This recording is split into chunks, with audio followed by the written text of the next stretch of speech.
એટલે કે જે લોકો જીએસટી ના ભાવ ઘટાડ્યા પછી પણ ગ્રાહકને ફાયદો ન પહોંચાડે એને ઈ લોકો જો જીએસટી માં ફરિયાદ કરે તો ઈ લોકો એની અમે એક્શન લે. મેં જે તમને હમણાં ફિગર આપ્યા ને એ બધા દંડના ફિગર છે. 90 કરોડ, 380 કરોડ, 41 કરોડ, 186 કરોડ.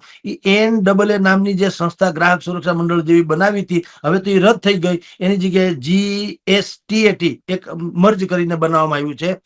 એને દંડ વસૂલો, મેં આ ફિગર આપ્યા, પણ એ દંડ સરકાર લઈ ગઈ ઓલા કંપનીઓ પાસેથી, ચોર કંપનીઓ પાસેથી. પણ મને કે તમને ન મળ્યું કાંઈ એમ. એટલે ટૂંકમાં આપણે તો એનો હાલત રહી, પ્રજા ગ્રાહકને તો એનો હાલત રહી, ગ્રાહકને તો કોઈ ફેરફાર થયો નહીં. એટલે હું આપને કહું છું કે આમાં પણ વધારે વેલા માંડ્યા છે આ લોકો હાંજીના ગીત ગાવા.